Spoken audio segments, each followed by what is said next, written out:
اگر آپ کسی سے کوئی بات منوانا چاہتے ہیں اور آپ چاہتے ہیں کہ وہ میری بات مان لے، یا اگر آپ کسی جگہ انٹرویو کے لیے جانا چاہتے ہیں اور آپ چاہتے ہیں کہ جو پینل میرا انٹرویو لے رہا ہے مجھے اس میں کامیابی حاصل ہو، یا اگر کوئی آپ سے نفرت کرتا ہے اور آپ چاہتے ہیں کہ وہ مجھ سے محبت کرے، یا آپ کے رشتہ داروں میں سے کوئی ہے جو آپ سے نفرت کرتا ہے، میری غرض یہ ہے کہ اگر آپ کی کاروباری معاملات ہیں، آپ کسی سے کاروبار کے حوالے سے ملنا چاہتے ہیں اور آپ چاہتے ہیں کہ یہ مجھ سے محبت سے ملے، یا آپ کوئی ڈیلنگ کرنا چاہتے ہیں اور آپ چاہتے ہیں کہ جس جگہ میں یہ معاملہ حل کرنا چاہتا ہوں میرا یہ معاملہ وہاں حل ہو، تو آپ کو ایک مجرب عمل دے رہا ہوں۔ قرآن کی ایک سورت ہے سورہ طٰہٰ۔ کون سی سورت ہے؟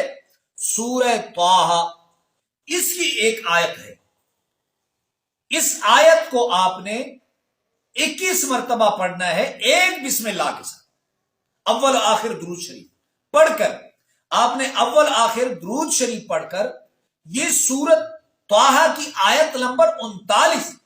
اس کو 21 مرتبہ پڑھ کر آپ نے اس شخص کی طرف دم کر دینا ہے، تصور میں دم کر دینا۔ اگر وہ شخص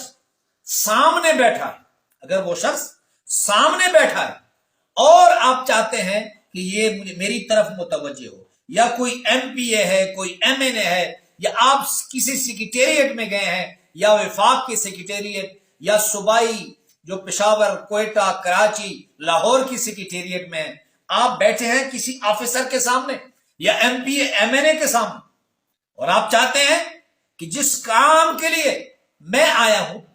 یہ خود مجھے بلا کر کہے کہ آپ کا بھائی کیا کام ہے، آئے بیٹھے۔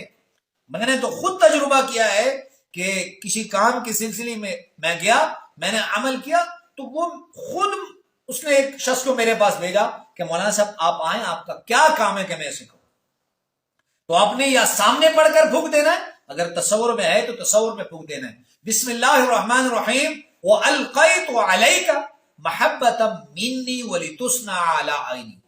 یہ سورہ طٰہٰ کی آیت نمبر 39 اول آخر درود شریف پڑھ کر 21 مرتبہ اسے پڑھیں، پھر تصور میں پھونک دے یا سامنے پھونک دے، انشاءاللہ بہت فائدہ ہوگا۔ اللہ ہم سب کا حامی و ناصر ہو۔ وآخر دعوانا ان الحمدللہ رب